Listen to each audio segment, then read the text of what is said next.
Now let's move back to Indonesia. During the 2021 closing ceremony of the Indonesian Stock Exchange, the Indonesian Coordinating Minister of Economic Affairs, Airlangga Hartarto, affirmed that the Indonesian economy is resilient and strong enough to withstand any global pressures in 2022. The minister also applauded the performance of Indonesia's Composite Index, which managed to break a record high level of 6,700. At the closing ceremony of the Indonesian Stock Exchange for 2021, Coordinating Minister of Economic Affairs Airlangga Hartarto stated that the global economy will present many challenges next year, from the energy crisis, supply chain issues caused by the pandemic, China's property crisis, and monetary policy changes made by the U.S. Federal Reserve.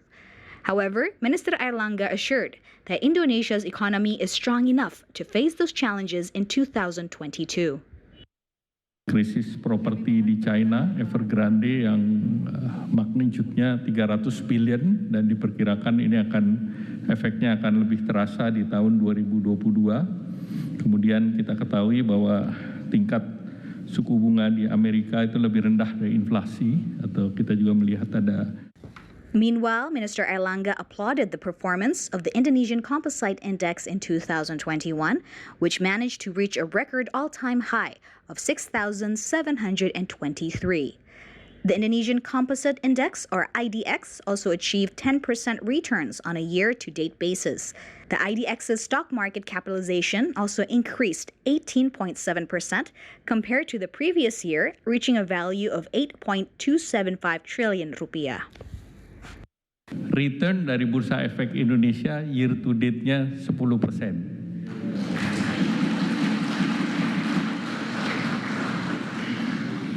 Nah, kinerja ini tentu pendalaman pasar, terjadi peningkatan, tadi disampaikan 7,38 juta daripada investor, di mana ini investornya masuk investor retail, dan tentu tadi kinerja IPO. The President Director of the Indonesian Stock Exchange, Inarno Jayadi, confirmed that the total number of investors in 2021 increased by 92%, as most of the investors consisted of those aged below 30 years old. Numbers of investor itu bertambah sangat signifikan.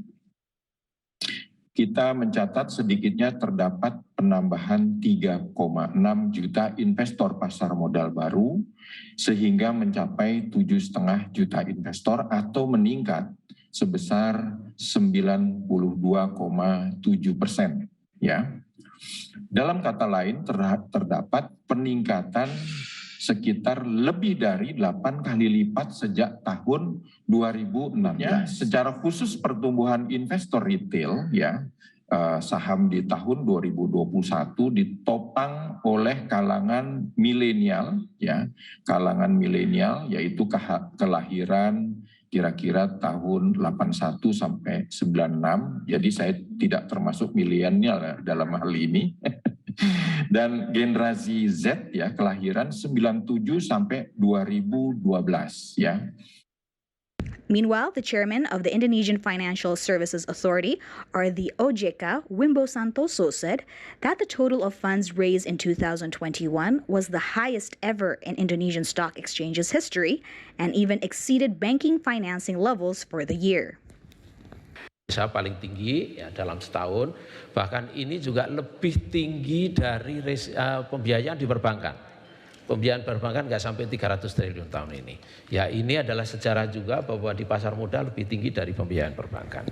At the closing of trading for 2021, as per the 30th of December 2021, the Indonesian Composite Index closed at 6,600.68, or increased by 10.4% on a year-to-date basis.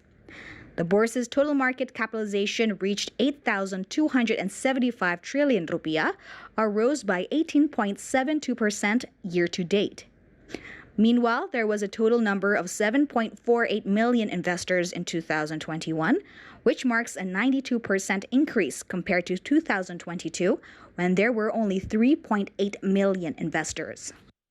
Astonishingly, 59% of investors this year were those who were aged 30 years or below.